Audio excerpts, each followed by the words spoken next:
"Sorry," her daughter-in-law said at the door. "She doesn't want strangers at Christmas dinner." Maggie blinked. Her own son wouldn't meet her eyes. So she turned, walked back to the car, without saying a word. By nightfall, the deed was pulled, the locks were scheduled, and the silence was official. They'd called her a stranger in the house she still legally owned. Now they'd find out what happens when the stranger has the title. Before we begin, may I ask, where in this big, beautiful world are you listening from? It's always a quiet honor to know who's sharing this space. Drop it in the comments, and don't forget to subscribe. The pie was still warm when Margaret Harris stepped out of her car, the tin cradled in a kitchen towel that smelled faintly of nutmeg and old cinnamon. Snow fell gently, feathering onto her coat shoulders and melting into her gray curls.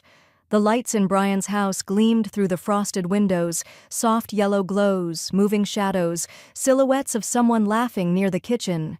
She imagined Rachel in there somewhere, maybe stringing popcorn for the tree. The image made her chest ache in that quiet, stubborn way. She paused on the front step, balancing the gifts in one arm. Wrapped in forest green paper, each tag handwritten with her looping cursive. A pair of flannel pajamas for Rachel, a book for Brian, for Kelly. Well, a gift card to a spa. Maggie had looked up carefully online. Polite, not too personal. She rang the bell. Footsteps approached. She straightened, pasted on a hopeful smile, and braced for the usual lukewarm welcome. But when the door opened, Kelly stood there alone. No smile, no Rachel, just the low hum of Christmas music behind her. Kelly's arms were folded, cardigan sleeves pulled tight over her wrists. "Oh," she said flatly. "You're early." "It's 5 o'clock," Maggie said gently, holding up the pie like a peace offering. "Dinner invitation said 6, but I thought I'd come help set the table." Kelly's lips twitched into something like a grimace. "Right." From somewhere behind her, Maggie heard Brian's voice. Low, muffled, probably asking who it was. He didn't come to the door. "I'm sorry," Kelly said after a beat, eyes scanning the pie, the gifts, the driveway. "But my daughter-in-law doesn't want strangers at dinner." Maggie blinked. I beg your pardon?" Kelly leaned in slightly, as if sharing a secret she didn't want overheard. "She doesn't feel comfortable with non-family. It's been a stressful year. We're trying to keep things low-key. Intimate." Maggie stared at her. "I'm Brian's mother." "I know," Kelly said, already starting to close the door. "I hope you understand." The door clicked shut. No footsteps followed. No apologies. Just the thud of her heart in her ears and the sudden sharp smell of burnt sugar. The towel was getting too close to the pie tin. Maggie stood there a moment longer, breathing through the cold. Snowflakes gathered on her lashes. Inside, a burst of laughter came from the kitchen. A child's voice, Rachel's, maybe, rose over the music. The warmth in those sounds pressed against her like glass. She turned away slowly, carefully, and descended the steps as if she were walking on splinters. She didn't cry, not even in the car. Instead, she drove back toward Cheeseman Park in silence, Denver's streets emptying under a hush of falling snow. The pie sat untouched on the passenger seat. Her hands, red and cold, gripped the steering wheel tighter at every red light. The world outside her windshield was all white edges and muted lights, like the city had slipped into a memory she couldn't quite hold on to. By the time she reached her apartment, the silence had thickened into something more than loneliness, something deliberate. She didn't flip on the lights, just placed the gifts on the counter, unwrapped her scarf, and opened the fridge door. The empty shelf stared back. She looked down at the pie in her hands. It wasn't that she needed their dinner. It wasn't even about the food. She placed the pie on the table, sat down across from it, and stared at it for a long time, until the heat faded completely and the cold set in. Then she rose, went to the hall closet, and pulled out the folder she hadn't touched in years. The one marked in black ink, Highlands Ranch, co-sign documents. The clasp snapped open, and everything began to shift. Maggie spread the documents out across the kitchen table, the cold pie pushed aside, its crust now pale and uninviting. Her reading glasses sat low on her nose as she flipped through stiff pages, their edges slightly curled with age. The folder smelled faintly of ink and dust, and the years she'd spent trying not to think about it. The stack was thicker than she remembered. Loan schedules, appraisal reports, tax assessments. But tucked between two refinance notices was the one she'd forgotten she even had. The deed. Harris, Brian S., and Harris, Margaret J. Her own name, in ink, in full. No guarantor, no asterisk. Just side by side with her son's on the official letterhead from the county recorder's office. She stared at it, heartbeat slowing to something sharp and deliberate. There it was. After all these years. She hadn't just signed to help Brian qualify, she had signed to own. The memory came back in slices. Brian in his early 30s, flush with excitement about buying their forever home. Kelly flipping through kitchen tile samples like a game show contestant. Maggie had walked into the bank appointment like a safety net, ready to backstop his dreams. The mortgage officer had said it was a formality, just a signature, no real risk. Kelly had never asked her to sign. Maggie had never volunteered that she had. Now it felt like they'd both built a house on a secret. She picked up her phone, fingers cold against the screen, and tapped in the number from the county assessor's website. It rang twice before a clipped professional voice answered. "Denver County Title Office, Donna speaking." Maggie cleared her throat. "Yes, hi. I'm trying to confirm the ownership status of a residential property in Highlands Ranch. It's under my name and my son's. I have the deed here, but I'd like to make sure it's current." "Okay," Donna said briskly. "Do you have the parcel number or address?" Maggie read it off, voice steady, eyes fixed on the corner of the page where her signature curled in black ink like a strand of her younger self. She could hear Donna's typing in the background, keys clicking like distant raindrops. Then, yes. Still active. Primary owners, Brian S. Harris and Margaret J. Harris. Both parties listed on the warranty deed. Last modified 12 years ago. Maggie let out a breath she hadn't realized she was holding. "No changes since then?" she asked. "None recorded." She ran a finger along the bottom edge of the deed, tracing her own name. "Thank you," she said quietly. "No problem. Would you like a certified copy sent to your address?" "Yes," Maggie said. "Please." Donna took her mailing info and politely disconnected. The silence afterward seemed to hum with something electric. Maggie stood there staring at the table. So much for being a stranger. She walked to the cabinet, poured herself a glass of water, and sipped slowly, thinking. Not with rage. Not yet. Something more precise was forming. She couldn't put a name to it yet, but it had weight and shape, and it didn't feel like surrender. She reached for her phone again, opened her contacts, and scrolled past Brian's name. Instead, she tapped Tina Lopez. The call rang twice before Tina's voice came on. Warm, direct, slightly winded. "Mags? Everything okay?"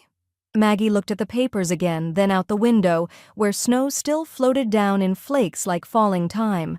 "I think I just remembered something important," she said softly. "Can I come by the cafe tomorrow?" Tina didn't miss a beat. "I'll put the kettle on." Maggie hung up. The deed remained on the table, her name bold and irrefutable. She folded it carefully and slid it back into the folder, then added a yellow sticky note across the front. Certified copy ordered, December 24th. She pressed the folder flat with her palm, then slowly ran one hand across the surface, like closing a book she was finally ready to rewrite. The bell above the bakery door chimed softly as Maggie stepped inside, the warmth wrapping around her like a wool coat. Cinnamon, espresso, and brown sugar hung thick in the air, and Bing Crosby crooned low from a retro radio perched behind the counter. Tina Lopez stood near the espresso machine, sleeves rolled up, flour streaked across her apron and cheek like war paint. When she spotted Maggie, she tossed a rag on the counter and waved her over. "You look like hell," she said, not unkindly. Maggie cracked a tight smile. "Merry Christmas to you, too." They settled in the back corner booth, near the window fogged from the heat inside and the chill without. Tina slid 2 steaming mugs across the table, hers black, Maggie's with a cinnamon stick floating inside. Maggie didn't rush. She sat still for a long moment, eyes on the window, watching a couple carry a bundled toddler across the snowy sidewalk. The girl's boots lit up with each step, blinking red and blue. Then Maggie said quietly, "She wouldn't let me in. Told me her daughter-in-law didn't want strangers at dinner." Tina froze mid-sip. "What?" She said it just like that. Not family. Stranger. Tina's eyes narrowed. That entitled little... Maggie raised a hand gently. "It's not about what she said. It's what I remembered afterward." She reached into her bag, pulled out the manila folder, and slid it across the table. Tina opened it with care, flipping past the front page until she hit the deed. Her brow furrowed. "Your name's on it. I co-signed when Brian couldn't qualify. They never refinanced, never removed me." Tina stared at her. "So you still own part of that house?" Maggie nodded slowly, her fingers curling around her mug, "and neither of them seems to realize it." A pause. Then Tina sat back hard against the booth. "You could take them to court."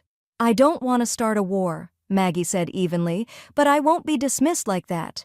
Not in a house I helped them keep." Tina's voice dropped to a fierce whisper. "You don't need a war. You need a lawyer." "I already scheduled a consult," Maggie said, eyes steady. "Charles Denton. Remember him? Helped my friend Ruth with that property dispute on Colfax, knows real estate law backwards." Tina's eyes sparkled now. "The one who wears bow ties and calls everyone ma'am? He's a shark." "Exactly," Maggie murmured. Tina leaned forward, elbows on the table. "So what's the plan? Full confrontation? Mediation? You want your name off? You want rent? Equity?" "I don't know yet," Maggie admitted. "But I'm not acting out of hurt. I'm acting out of ownership. I want to know my rights, fully, and I want to do this clean, legal, strategic." Tina gave a low whistle. "Now that's the Maggie I remember." They sat in silence for a moment, sipping coffee as snow thickened outside. A little girl pressed her nose to the window glass beside them, giggled, and ran off after her mother.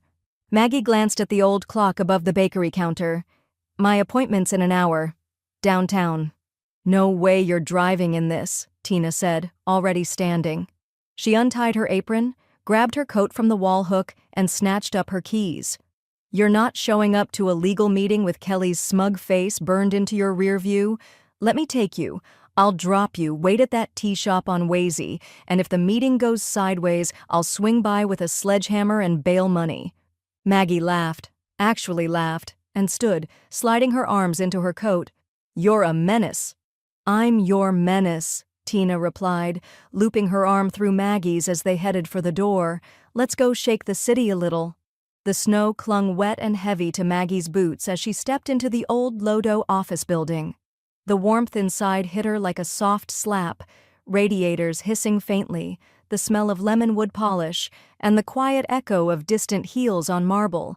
Tina had dropped her at the curb with a thumbs up and the threat of a cinnamon bun if things got ugly. Maggie checked in with the receptionist, young, brisk, headset tilted, and sat down in a leather chair that crackled under her coat. She held the envelope in her lap like it was glass. Inside, the certified deed, mailed overnight and still smelling faintly of printer ink and cardboard. The office door creaked open. "Mrs. Harris." Charles Denton was exactly as she remembered, gray suit, burgundy bow tie, the kind of man who looked like he read contracts for fun. He extended a hand, warm and steady, and led her into a room lined with legal books and framed newspaper clippings. One photo showed him shaking hands with someone who'd later become a judge. He waited until she sat before settling in across the desk. "You've brought something?" Without speaking, Maggie slid the envelope forward. He opened it, scanned the contents, and gave a low hum of recognition. "Warranty deed, certified and, here we go. Joint tenancy with right of survivorship. Not a mere guarantee. You're a co-owner." Maggie kept her expression still. Charles looked up at her, thoughtful. "Did you know this all along?"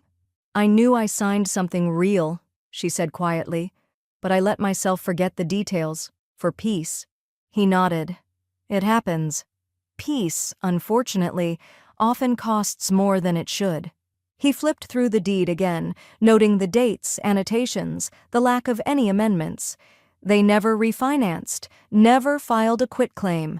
You were never removed. That means you hold full legal co-ownership, access, equity, and yes, depending on how the property's being used, even a right to claim a portion of rental or usage value. Maggie took a slow breath. They've lived there for 12 years. Indeed, Charles said, leaning back, and during that time they've treated you as an outsider, she said flatly. He drummed his fingers once on the edge of the desk, then stopped. You'd be well within your rights to petition for partition, force a buyout or a sale, or simply assert your right to enter. Depends what you want.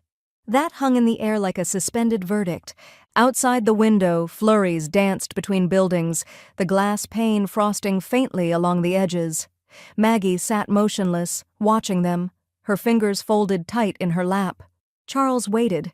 Then, softly, she said, "I want respect." A pause. "And maybe more." Charles's lips curved, not into a smile, but something close to satisfaction.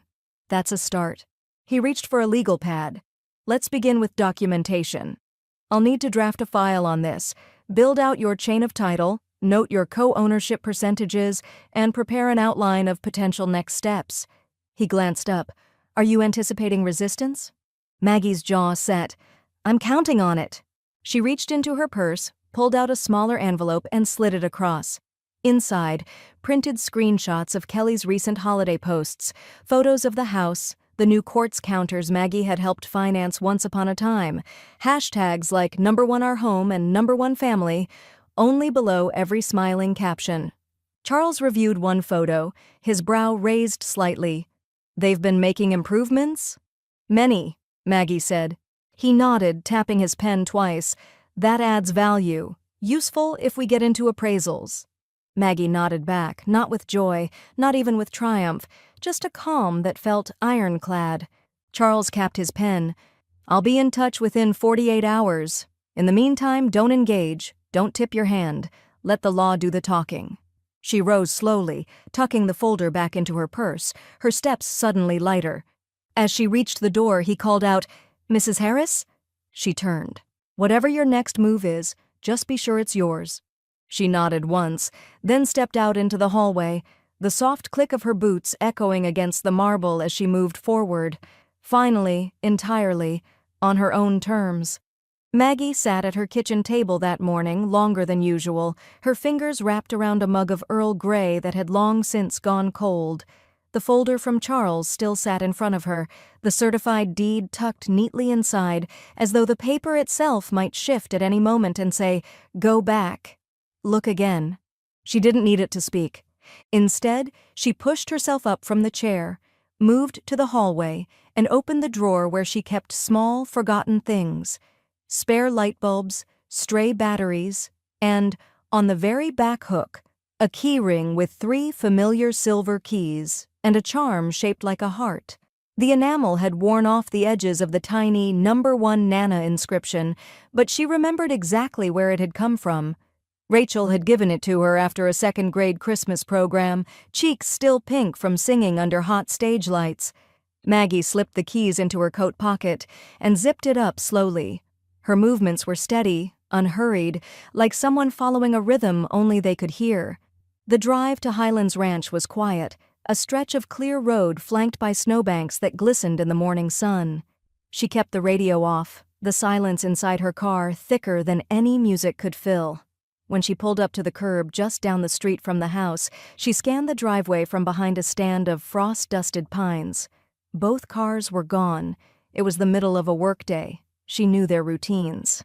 Maggie stepped out and began the walk toward the home she had once helped purchase, but hadn't stepped inside freely in more than a decade.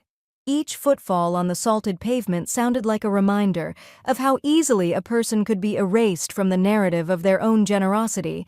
The house stood quietly under a fresh dusting of snow. Its shutters were now painted slate blue instead of forest green. The porch had new wooden railings and an expensive-looking pendant light overhead. The wreath on the door looked store-bought this year, perfectly symmetrical, perfectly impersonal. Maggie stood on the front step, hesitating only briefly before drawing out the keys. She selected the largest one and slid it into the lock, her breath fogging the air in a soft cloud. The key turned smoothly. The click of the door unlocking felt louder than it should have. She stepped inside.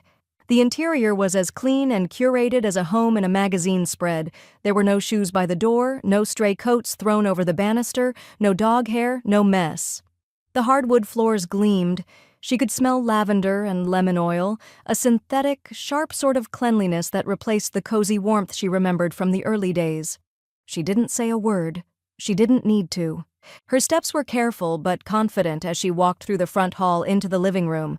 The furniture was new, gray-toned, angular, expensive. The fireplace had been completely redone with textured stone. On the wall above it hung a custom wooden sign, "Bless this home." Maggie paused only long enough to pull out her phone and take a single, quiet photo. Then she turned, moved into the kitchen. This was where the memory hit hardest. The counters had been replaced with quartz. A massive new refrigerator hummed softly in the corner. There was a 6-burner gas range now, and a touch-activated faucet. She ran her hand along the marble island. Her fingers grazing the surface she'd unknowingly helped pay for all those years ago when Brian said they were struggling and asked for a bit of help just to get through the summer. She'd never asked for it back. She took another photo, then moved down the hallway toward the back of the house, bypassing the closed doors of the bedrooms. That wasn't what she'd come for. She was documenting space, not memories. Returning to the foyer, she scanned everything one last time. The framed family portraits on the entry table were perfectly curated, smiling photos of Brian, Kelly, and Rachel on hiking trips and ski slopes. Maggie wasn't in a single one. She stepped outside and shut the door gently behind her, locking it once more. The sky had begun to cloud over again, softening the sun's harsh edges. The wind picked up just enough to scatter loose snow into little twisters across the lawn as she walked back toward her car. Her phone buzzed in her coat pocket. She didn't answer it until she was seated behind the wheel, the screen lit up with Charles's name. "Hello?" she said, her voice calm, almost distant. "Maggie," Charles began, "I've reviewed everything, and I've confirmed what I suspected. With your legal status as co-owner and the length of exclusive occupancy, you could absolutely force a partition action. If they won't buy you out, the court could order the house sold." Maggie sat very still. Her hand, resting on the wheel, didn't move. "So I could make them sell it?" she asked softly. "Yes," Charles replied. "If you wanted to, you could force a sale." Maggie looked at the house through the windshield. The windows reflected the sky like mirrors, showing nothing of what lay inside. She didn't smile, she didn't nod, but something in her settled, not out of revenge, out of certainty. The snow had stopped by morning, leaving everything beneath a pale blue sky that made the world look cleaner than it was. Maggie sat once again at her kitchen table, this time with her laptop open, the deed laid beside it like a badge. Her reading glasses slid low on her nose as she scrolled through county law websites, pages of legal language, and real estate forums. She was looking for clarity, but not the emotional kind. Charles had called it partition by sale, a term that sounded like something violent if said with the wrong inflection, though he'd explained it calmly over the phone. A legal path through which a co-owner, if no buyout could be agreed upon, could petition the court to force the sale of the property. Clean, final, strategic. Maggie read and reread the conditions: joint ownership, lack of formal written agreement, long-term sole occupancy by one party. It was all there. She fit every requirement. Her hand hovered over the touchpad before opening a Word document titled Initial Notes, Equity Claim. She began typing, slowly at first, like she was learning a new language. Dates, improvements, approximate valuations, mortgage balance remaining. She referred back to the mortgage statement Charles had requested and estimated her equity down to the dollar. When she paused, her gaze drifted toward the window. Outside, children walked home from winter break camps, laughing and pulling sleds. In another world, one of them might have been Rachel. But that world was closed to her now, locked behind a door she once had the key to, and still did. A soft knock on the door pulled her from the thought. Tina stepped in without waiting for a reply, her cheeks red from the wind, a brown paper bag in one hand and a manila envelope in the other. "I brought scones," she announced, "and retaliation fuel." Maggie allowed herself a smile and took the bag, setting it next to her laptop. You really think this is retaliation? Tina hung her coat on the back of a chair. Number, I think it's reckoning. There's a difference. She took the envelope and slid it across the table.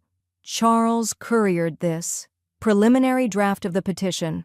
All templated out. Just needs your specifics. Maggie opened the flap and pulled out crisp, cream-colored paper. Her name sat at the top in bold print. Petitioner.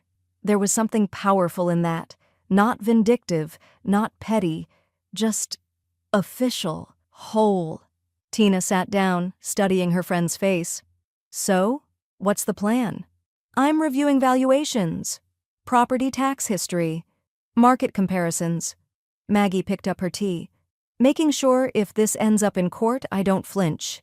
Tina tilted her head. You're not going to give them a warning first? They didn't warn me before locking the door, Maggie said, not bitter, just observant. Tina sat back in her chair, arms folded. Kelly deserves a shock, to be honest. She's probably still basking in her little holiday hostess glory. Maggie sighed through her nose. This isn't about Kelly, it's about me, and about correcting something I let slide for too long. For a moment they sat in silence, the only sound the faint clink of a spoon in a mug and the quiet hum of Maggie's laptop. Then her phone buzzed. She didn't recognize the number at first, but the moment she answered, the familiar voice pulled taut across the line. Hey, Mom. Brian. She sat up straighter. Brian. A pause, then carefully. You've been a little distant. Everything okay? The weight of that question hung there, absurd in its timing, laced with years of practiced denial. Maggie answered gently but without warmth. Just busy. There was another pause, longer this time. She could almost hear him swallowing what he really wanted to say, smoothing it down like always. Well, let me know if you want to talk. She didn't reply. Not yet.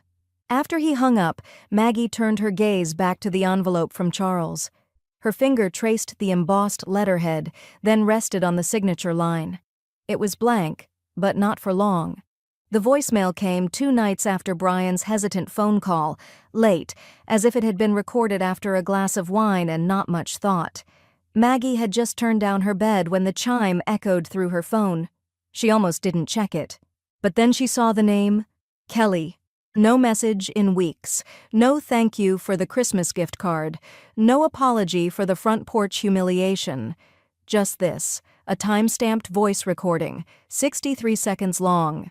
She sat down on the edge of the bed, pressed play, and listened. Kelly's voice came sharp and clipped, the way it did when she was pretending to sound calm, but was actually furious. Hi, Margaret. I don't know what exactly is going on with you lately, but Brian says you've been cold. And honestly, I'm not surprised. I don't know if this is some passive-aggressive thing because we didn't invite you in, or if you're trying to guilt-trip us, but it's not going to work. You made your choices. You signed things for Brian a long time ago, and that's all it was. Don't start trying to make yourself more important than you are. The message ended with a forced, almost mocking, "Happy holidays." Maggie didn't move. She saved the voicemail, then backed it up to her laptop and to a flash drive she kept tucked inside her desk, right next to her printed deed and preliminary legal drafts. After a moment's pause, she also transcribed it word for word into her notes. The next morning, she brought everything to Charles. He listened to the voicemail on speaker, leaning back in his leather chair with a pen resting on his lip and one brow lifted in calm amusement. When it ended, he leaned forward and tapped the desk once. Well, he said dryly, if she wanted to provide us with proof of hostile intent and dismissiveness, she succeeded beautifully. She doesn't know about the petition yet, Maggie said, voice even. And that makes it better, he replied, because any aggression that came before legal notice is pure, unprompted hostility. Judges notice tone. They're human. He picked up his pen, scribbled something on a notepad, then looked at her. I'll file this under pattern of exclusion and emotional strain. You just keep doing what you're doing, quiet, methodical, let them shout into the void. Maggie nodded. That's the plan. Later that day, she met Tina at the cafe, settling into their usual corner booth near the fogged-up window. A warm coffee mug sat between them, steam rising slowly in tight curls. Tina leaned in. "Did she really leave you a voicemail?" "She did." "And it was that bad?" Maggie stirred her coffee slowly. "She called me unimportant." Tina let out a low whistle. "If I ever needed an excuse to throw a Danish at her?" Maggie smiled faintly. "Charles thinks it helps the case." "Well, good," Tina said, dunking a biscotti. "Let her keep helping." They sipped their drinks in silence for a moment, the sounds of clinking mugs and low conversation around them filling the air. Then Tina said, "Charles mentioned early spring is best for real estate filings, right? Something about the market picking up." Maggie nodded. "March, ideally, gives us a window to finalize appraisals, let them settle back into their routine, then we move. You ready for that?" Maggie looked out the window. A mother walked past, guiding her bundled child by the hand, the little one stomping through slush piles like they were puddles of gold. Her breath fogged the glass, and for a moment she traced a simple arc in the condensation with one fingertip. "I'm not waiting for them to change," she said, "just making sure I don't change into someone I wouldn't recognize." That night, while sipping tea and reviewing her notes, she opened her browser and checked Kelly's public social media accounts. Still open, still smug. One photo showed Kelly in a glittering dress at their annual Harris Holiday Mixer, standing beside the new kitchen island Maggie had touched just weeks before. The caption read, "Cheers to building a beautiful life with the ones who matter most." Maggie took a screenshot, then another, and another. Every caption, every room, every detail she recognized, carefully labeled, dated, and saved in a dedicated folder. Photos, property use, evidence. By the time she was done, the folder held 16 files. The door had been closed to her, yes, but now they had left a window wide open. It was a cold Tuesday afternoon when Maggie pulled into the parking lot of the grocery store near her apartment, her trunk already half filled with paper bags of dry goods. The clouds had thickened since morning, heavy with the promise of snow that never quite fell. As she reached for her last bag from the cart, she heard the distinct crunch of heels against asphalt behind her, fast, deliberate, too sharp for a casual stroll. "Margaret." Maggie turned slowly. Kelly was striding toward her, coat unzipped despite the chill, lips painted too red, eyes blazing like someone who had waited too long to yell, and now didn't care where it happened. "I need to talk to you," Kelly snapped. Maggie straightened her shoulders but didn't move. "Go ahead." "You've been digging into property records?" Maggie didn't blink. "I've reviewed my own deed, yes." Kelly scoffed, breath puffing out in a sharp cloud. "Don't play coy. Why is your name still on my house?" There it was, the moment the illusion cracked. The words spilled out fast and raw, louder than the setting deserved. A mother in yoga pants glanced over, frowning, then ushered her toddler toward a cart return. Maggie's voice was quiet but steady. "It's not your house, Kelly." Kelly's jaw twitched. "Excuse me?" "It's not just yours, it's ours. Brian and I co-own it. That's what the county record says. That's what the deed confirms." Kelly sputtered. "That was years ago. You co-signed. That's not the same as—" "It is," Maggie interrupted, "and it's never been changed, which means I have rights, legal, enforceable ones." For a second, Kelly said nothing. Her mouth opened, then closed, then opened again. She looked like someone trying to force the world back into the shape she preferred, a shape where Maggie stayed small and out of sight. Then, from behind a silver SUV, Brian appeared, his hands stuffed in his coat pockets, eyes down until he realized what was happening. "Maggie, Mom," he said, stepping closer. "Hey, can we not do this here?" Kelly turned on him like a storm. Did you know? Did you know her name was still on the house?" Brian looked like he'd been slapped. "I thought it was just paperwork, left over from the mortgage. I didn't think—" "She just said she owns it." Maggie turned toward him, eyes steady. "You knew I helped you get that house. You said it yourself. Just for a few years, until you could refinance. I didn't think it still—" He rubbed his hands over his face. "I didn't think it mattered." "It does now," Maggie said softly, "because I'll be meeting with Charles again this week." Kelly looked like she'd been punched in the throat. What is this? Some weird vendetta? Are you trying to punish us for one awkward Christmas? Maggie raised her eyebrows slightly. Is that what you think this is about? Kelly turned on her heel, muttering something bitter under her breath that Maggie didn't catch. She stalked off across the lot, heels stabbing little dents into patches of ice, car keys flashing in her hand like a weapon she hadn't quite used yet. Brian lingered.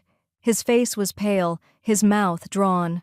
"Please," he said, his voice low, strained. "Don't escalate this." Maggie looked at him. Her son, the boy she'd once carried asleep from the back seat, the man who now watched her like she was the storm instead of the weather they'd all ignored for too long. "I'm not escalating," she said. "I'm responding. There's a difference." He looked like he wanted to argue, but the words wouldn't come. Instead, he just stood there, caught between two loyalties, and said nothing at all. Maggie took her grocery bags, placed them carefully into the trunk, and shut it with a quiet thud. Then she walked around the car and got into the driver's seat without another word. By the time she pulled out of the lot, snow had begun to fall after all, thin and slow, as if the sky itself was hesitating before deciding what came next. The pen didn't shake in her hand. It had been sitting there on Charles's desk for over 10 minutes, uncapped and ready, the dark blue ink already staining the air with a quiet sense of finality. But Maggie had taken her time, not because she was uncertain, but because she understood the weight of this moment. After today, there would be no more misunderstandings, no more blurred lines or assumptions, no more room to pretend. Charles sat across from her, patient as ever, fingers steepled under his chin. "It's a standard partition petition," he'd explained. "You're not asking for damages, only for your legal right to be acknowledged and acted upon. They can either negotiate a buyout or the court can force a sale." Maggie looked down at the signature line again. Margaret J. Harris. It waited for her like an old version of herself she hadn't spoken to in years. She signed. Firm strokes. No hesitation. Charles nodded once, then picked up the petition with a crisp, practiced movement. "I'll have it filed with the county clerk today. Donna will confirm once it's logged in the system." Maggie exhaled, slowly, silently. Then she stood. By the time she stepped out of the Lodo office building, the wind had picked up.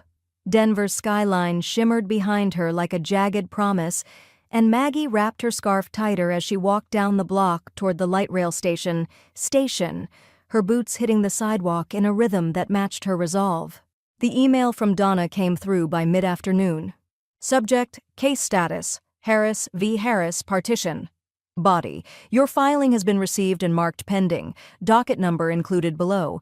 Please let me know if you need assistance scheduling preliminary mediation. Donna Ung, title clerk. Maggie read it once, then again. Then closed the laptop and went to the kitchen to make tea.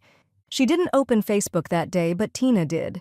The bakery cafe had gone quiet for the late afternoon lull, and Tina had settled in with her phone and a fresh slice of pecan pie when the post came across her feed. Kelly Harris, public post. Isn't it funny how the people who never show up for the hard times suddenly want to claim what isn't theirs? Family should be loyal, not greedy. I've always believed that blood doesn't entitle anyone to someone else's home, love, or life. It was vague, carefully worded, but pointed like a blade. The comments came in fast. Acquaintances with wine glass emojis and "stay strong girl" affirmations. No one tagged Maggie. No one needed to. Tina took a screenshot, then another, then texted Maggie, "She's panicking. That means it's working." Maggie didn't reply right away. But that evening, she showed up at the cafe just before closing. The air inside smelled of cinnamon and melting butter, and Tina greeted her with a grin and 2 slices of pie already plated. "You signed?" she asked. Maggie nodded, unwinding her scarf. Tina raised her fork like a toast. "To women who don't wait for permission." Maggie clinked her own fork against it. "To women who remember what they're worth." They ate in silence for a few moments, snow falling steadily outside the front window. Then Maggie's phone buzzed in her coat pocket. She pulled it out, expecting an update from Charles, but paused when she saw the name. Brian. She excused herself from the table and stepped toward the back hallway, the hum of the fridge masking the faint creak of the floor beneath her feet. She answered quietly, "Hi." "Hey."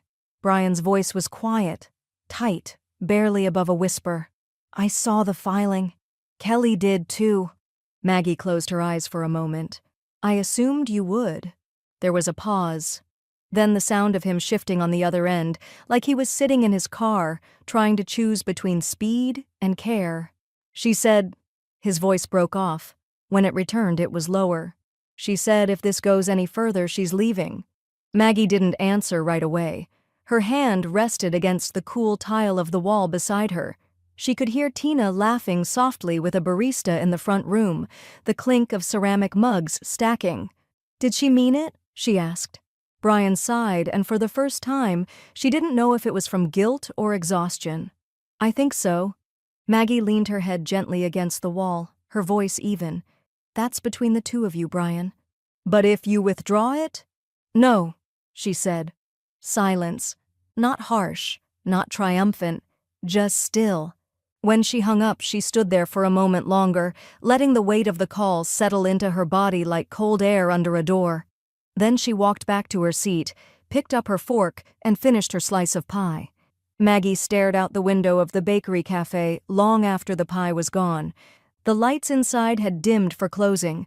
Tina was in the back, wiping down counters and humming off-key to an old James Taylor song playing on the radio. Outside, snow layered gently over the sidewalks, softening the sharp corners of the street and frosting the cars that lined the curb. Her phone buzzed again. Brian. She almost didn't answer. Her hand hovered above the screen as if touching it might burn. Then finally, she pressed it to her ear and said nothing. "Mom?" His voice was tight, laced with something rawer now. Not anger, not even frustration. Fear. Maggie closed her eyes. "I'm here." He exhaled. "Thank you." There was a pause. Then, "I didn't mean for any of this to happen like this. I never wanted a fight." Maggie stayed silent. He started again. "I'm asking you, not for Kelly, not for the house, for me. Can you please withdraw the petition?" She didn't move, didn't react, not yet.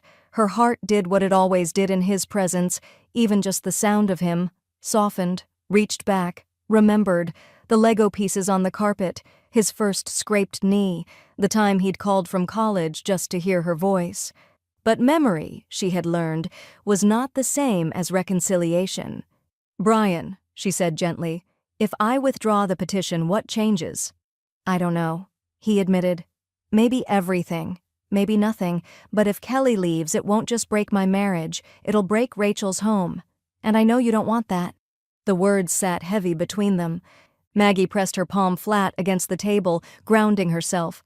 "I didn't break anything," she said quietly. "I didn't close the door on Christmas. I didn't erase a name from the family album. I didn't forget who made that house possible." He didn't argue. He just exhaled again, long and uneven. "She's scared," he said after a long silence. "She thinks you're trying to humiliate us." "I'm not," Maggie said. "I'm trying to be seen, legally, humanly, honestly." "You've always been seen," he said, but the words were hollow, like he didn't even believe them himself. "No," she replied, still calm. "I've always been tolerated, when it was convenient." Brian's voice wavered. "I'm asking you to choose peace." She took a breath, let it fill her chest slowly. "Then stand up for me." Silence. Not the kind that ends things, but the kind that clarifies everything. He didn't respond.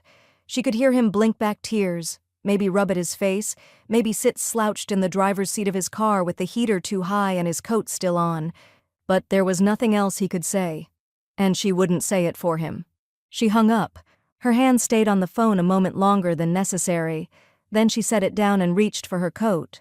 Tina emerged from the back, drying her hands on a striped dish towel.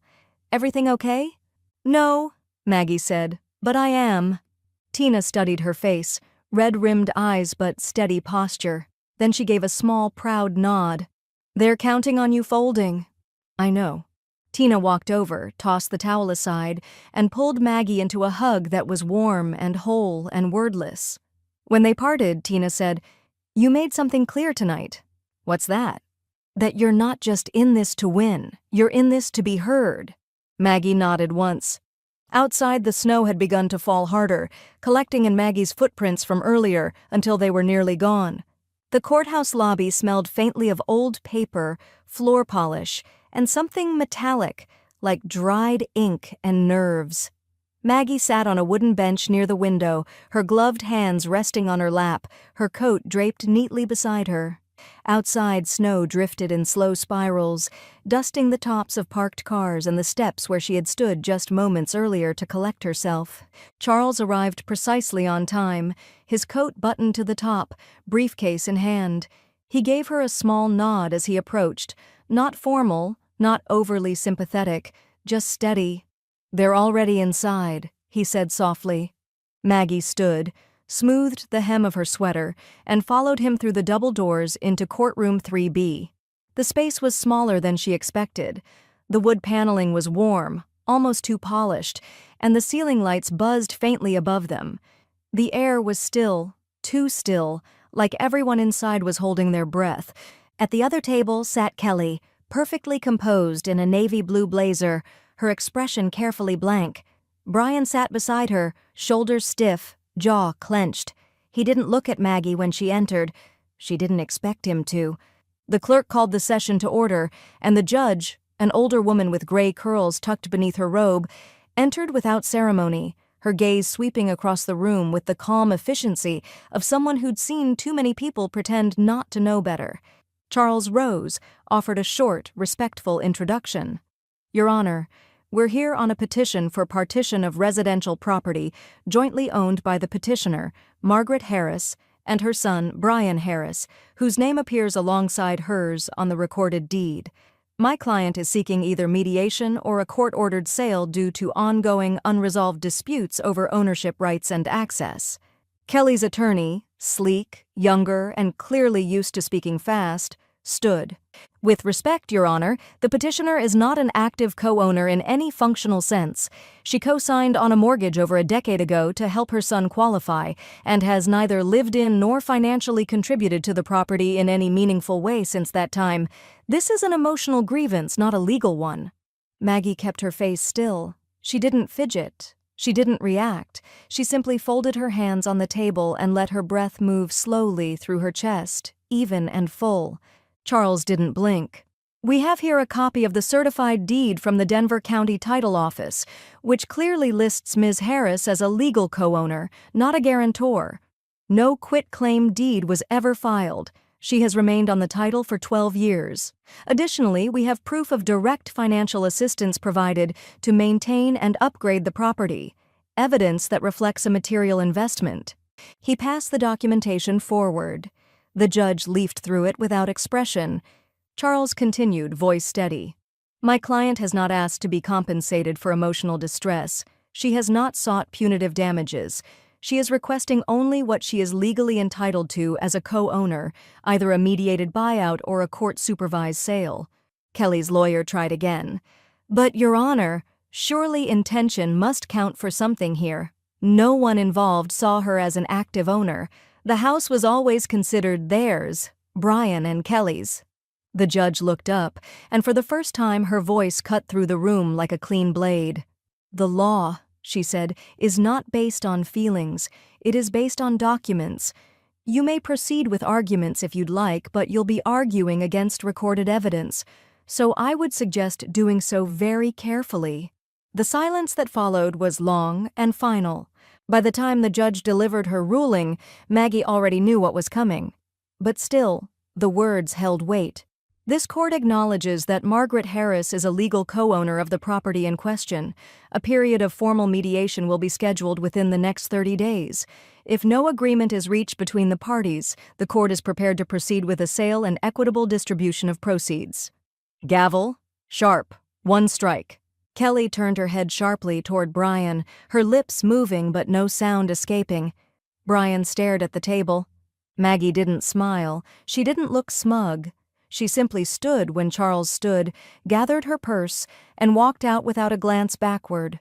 Outside, the snow had begun falling again, not in lazy drifts, but in purposeful lines, straight and fast. She stood on the courthouse steps for a moment, her breath visible in the sharp air, her hands curled inside her coat sleeves. She didn't feel victorious. She felt visible. Her phone buzzed. It was Charles. "Congratulations," he said when she picked up. "It's just the beginning," she replied. He didn't disagree. The office was quieter this time. No court papers, no folders bulging with property documents or evidence photos, just a simple legal pad, a laptop screen glowing softly on Charles's desk, and a cup of chamomile tea steeping in front of Maggie, untouched. She sat straighter than she had weeks ago. There was no tension in her shoulders, no doubt in her hands. Just the quiet certainty of a woman who'd stopped asking permission to exist where she already belonged. Charles looked up from his monitor, glasses pushed halfway down his nose. "We can start whenever you're ready." "I'm ready," she said. He opened a new file. "Standard language to begin with. This will supersede your previous documents. Now, beneficiaries?" "Rachel," Maggie said. "My granddaughter, 50% of everything. She's still young, but I trust she'll grow into the kind of person who understands what to do with it." Charles nodded, typing as she spoke. "And the other half?" "To be allocated into a trust," she said. "Specifically for a scholarship fund. Local, for first-year public school teachers in Denver County. Doesn't need my name on it, just needs to exist." Charles paused for a second, as if that last part carried more weight than she'd admitted. "Noted," he said gently. "Do you want to designate any portion to Brian?" "No." The word was not harsh, not bitter, just final.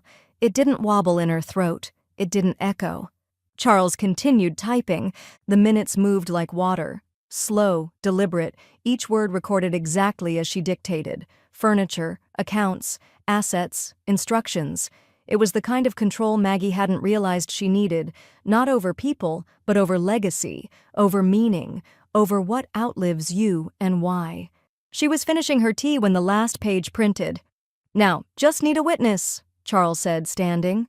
"You said Tina was available?" "Waiting in the car?" Maggie replied, already reaching for her coat. Minutes later, Tina stood beside her in Charles's office, hair still damp from the snow. She read over the summary, eyebrows rising, then falling, then settling into a tight, impressed nod. "You sure?" she asked softly. "I've never been surer." Tina signed the witness line with a flourish and handed Maggie the pen. Maggie signed too. It was done in seconds. But something inside her shifted with it, like weight she'd carried across her shoulders for years had simply loosened and fallen to the floor. Charles gathered the documents with the care of someone handling heirlooms. "You'll receive a sealed copy in the mail. Keep it somewhere dry." Maggie stood, adjusting her scarf, her fingers brushing the collar of her coat. "I'll keep it somewhere I can see it." Outside, the sky was white with winter haze, but the snow had paused for a while. Everything was clean and still. She and Tina walked slowly toward the car, the sidewalk beneath them crunching like brittle sugar. There was no rush, no deadline. The future, for once, didn't feel like something looming. It felt shaped. Tina glanced over. "That was one hell of a signature back there." Maggie smiled. "It's easier when you're signing something for yourself, not someone else." Tina reached into her coat pocket, pulling out a wrapped caramel from the bakery's countertop stash and pressed it into Maggie's hand like it was currency. "Legacy tastes sweeter when it's yours." Maggie chuckled, slipping it into her pocket. She stopped before opening the passenger door, turned, looked back at the building behind her. The windows reflected only sky now, not her, not the past, just light. She closed her eyes for a beat, inhaled, exhaled.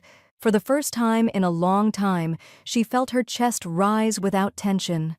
The voicemail came mid-morning, 3 days after the court ruling was finalized. No ranting this time, no veiled threats or trembling rage, just Brian's voice, lower than usual, stripped of its usual smoothness. "She left," he said, "took Rachel to her sister's, said she needed time." He didn't say her name. He didn't have to. Maggie sat at her kitchen table, mug of tea in her hand, the light coming in soft through the window. She didn't move. She didn't even press replay. Once was enough. There was no satisfaction in hearing it, no vindication, only a muted ache that pressed low in her chest, the kind you get from holding a pose too long, only realizing afterward how tightly you'd been clenched. Later that afternoon, Charles called with the update. The judge had signed the mediation report, and Brian had agreed to the buyout. He waived the right to further negotiation, Charles said. It's done. The numbers were fair, down to the decimal. Property value, market growth, historical payments, and equity division. It had taken 2 appraisals and 3 weeks of tense silence, but Brian had signed the agreement. They're overnighting the check, Charles added, should arrive by Friday. Maggie thanked him. She didn't ask how Brian had looked during the signing. She didn't need to know. When Friday came, the envelope was thick and rigid, the kind used for legal disbursements. The check was folded inside with a cover letter typed on heavy stock paper, each word precise and impersonal. Tina drove her to the bank. She didn't ask twice, just showed up in her bakery apron, flower on her sleeve, and said, "Let's go make something permanent." They parked in front of the First National branch downtown, the snow still clinging to the sidewalk in soft slush piles. Inside, the bank smelled like cold air and carpet cleaner. Maggie sat with a teller who smiled too brightly and said, "Congratulations," without knowing what she was congratulating. Tina waited beside her, hands tucked into her coat pockets, watching the numbers flicker on the screen as the deposit processed. Afterward, they walked the long way back to the car, passing through Civic Park, where the last of the city's winter lights still clung to the trees. "You going to keep it all?" Tina asked, nudging her shoulder. Maggie shook her head. "Half is already spoken for." She made the donation that evening, quietly, anonymously. She didn't call it a gift. She called it a beginning. The fund went to a local foundation already supporting new educators. She earmarked it for Denver County's first-year public school teachers, those who taught in overburdened districts, those who paid for pencils out of their own pockets, those who stayed after class to explain decimals and molecules and syntax, those who kept showing up when no one was clapping for them. Rachel's teachers, future teachers, women who gave more than they were given. When the form asked for a dedication line, she typed, "For the ones who make space when no one else does." She clicked Submit. Then she stood, walked to the kitchen window, and looked out across the street where light had begun to gather in the frost-covered trees. Her phone buzzed a few minutes later. Martin. She'd almost forgotten about the realtor Tina had mentioned back in January. Friendly, fast-talking, absurdly optimistic. She'd dismissed it then. Not anymore. The message was short. "Hey Maggie, I know it's a long shot, but a Victorian just opened up 2 blocks from you. Full wraparound porch, corner lot. Needs love, but it's got soul. Want to see it?" She read it twice. Then again. Tina's words floated back from weeks ago. "Legacy tastes sweeter when it's yours." Maggie looked toward her hallway, where the folder with her will and deed now sat on a shelf in clear view, then back to her phone. "Maybe I do," she whispered, and for the first time in a very long time, she tapped reply. The house sat quietly at the corner of Chestnut and 6th, wrapped in soft light and snow-dusted hedges. It wasn't grand in the way new builds were, no gleaming panels or smart doorbells, but it had presence, a kind of held breath. Maggie stood across the street in her winter coat, hands in her pockets, just looking. Martin waved from the porch, bundled in a thick parka and scarf, his clipboard clutched like a preacher's Bible. "You made it," he called, grinning. "I said I might," Maggie replied, but she was already walking across the slush-slick road, the corners of her mouth pulling upward, despite herself. He opened the door like a magician revealing a trick. "Wait till you see the inside." The foyer smelled faintly of cedar and old lemon polish. Wooden banisters curved up in a wide, sweeping staircase. High ceilings stretched above her with crown molding that had survived a century of paint jobs and patchwork. The hardwood floors creaked softly underfoot, not with age exactly, but with memory. Sunlight streamed through tall front windows, falling in wide sheets across the parlor floor. Maggie moved slowly, her fingers trailing the wall, the door frames, the curved molding around the windows. She stepped into what must have been the formal dining room once, a space ringed with built-in shelves, an antique brass light fixture hanging low from the ceiling. Martin stood back, watching her take it in. The family who owned it moved to Portland. Been in their name since the 70s. It's old Denver through and through, he said. Needs work, new plumbing, probably a roof inspection, but the bones? He grinned. They don't build bones like this anymore. Maggie crossed to the back door, pushing it open. The porch spanned the full back of the house, weathered, but solid. Beyond it, the yard was narrow but fenced. A patch of garden lay asleep under a sheet of snow. A red cardinal flitted from one low branch to another, as if guarding it. She stood there a long moment, letting the wind find her cheeks. I used to dream of porches, she said absently. Somewhere to sit and not rush. Martin pulled the door gently closed behind her when she stepped back inside. It's priced low because of the condition, but it's solid, he repeated. And in this neighborhood? These don't last long. Maggie pulled the folded check from her coat pocket. Martin blinked. Wait, you're serious? I don't need a mortgage or an inspection to know what I want. He stared at the check. Full offer? She nodded. Martin exhaled like he'd just caught a touchdown pass in the last second of a game. Consider it done. I'll put the paperwork together tonight. They walked out together, her boots crunching in the patchy snow. She lingered on the porch steps a second longer than necessary, then turned to look at it again. A woman across the street waved. Another man nodded as he passed with a leashed beagle. Nothing dramatic, just quiet acknowledgement. Maggie smiled to herself. She wasn't invisible here. By sunset, Tina was knocking on her door, a chilled bottle of champagne in one hand and two mismatched flutes clinking in the other. I heard through the grapevine, she said, not bothering to hide her grin.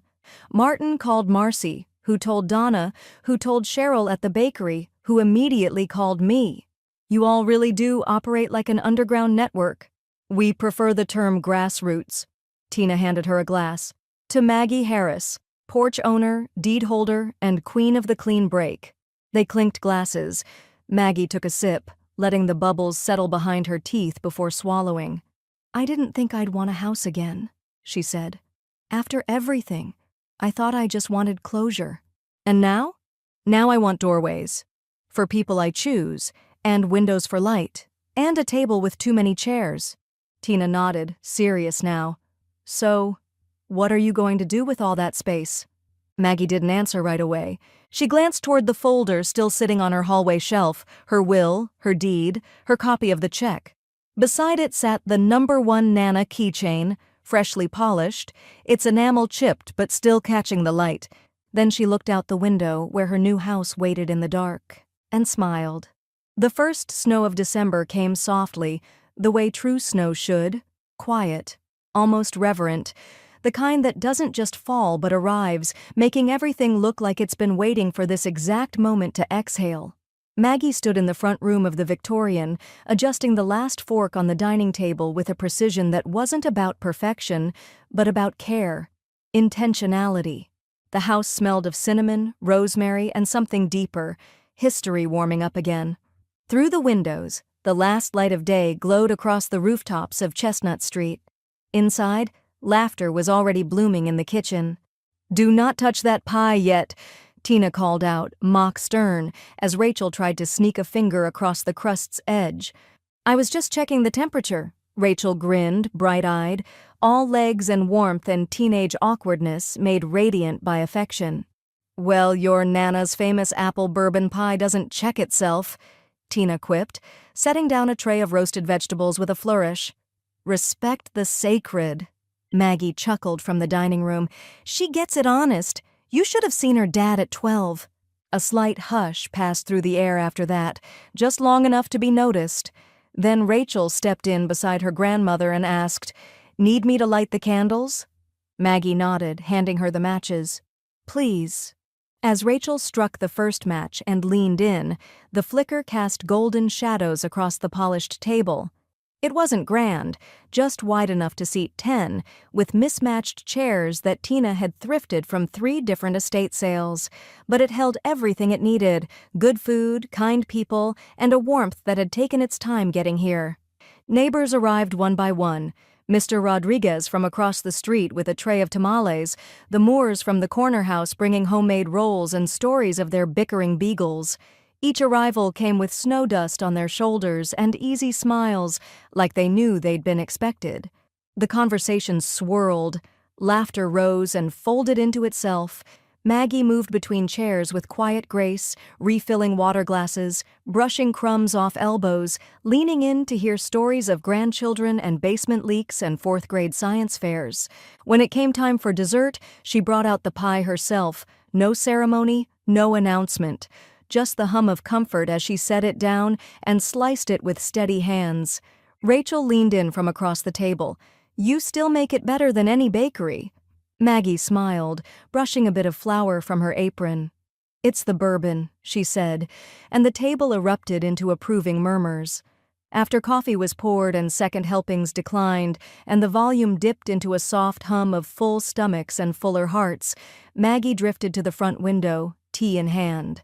Outside, the street lamp haloed the falling snow like a spotlight, and beneath it, alone, walking slowly with his coat buttoned too high and his head down, was Brian. He didn't look up. He didn't knock. He just kept walking, his boots leaving prints that filled quickly behind him, as if even the snow wasn't sure whether to hold on to him. Maggie watched him for a long moment. Her hand rested against the window frame. Not aching, not angry, just still. There had been a time when she would have run out after him, called his name, tried again, but some doors didn't close because of anger. They closed because someone kept walking through them with muddy feet and no apology. She turned back to the room. Rachel was curled against Tina's side on the couch, laughing at some joke about teachers and glue sticks. Someone in the dining room had begun quietly singing along to the holiday song playing through the Bluetooth speaker. The air smelled like pie and pine and something too elusive to name, but it felt like presence. Maggie walked back to the table, gathered the empty plates and stacked them neatly. Tina reached over and squeezed her wrist. "This," she said, voice low, "this is yours now." Maggie didn't reply. She didn't need to. She looked around, at the half-finished pie, the flickering candles, the scraped dishes, the muddy boots by the door that did belong, and she felt it deep in her ribs. "Some doors close, but I'll always have a place at my own table,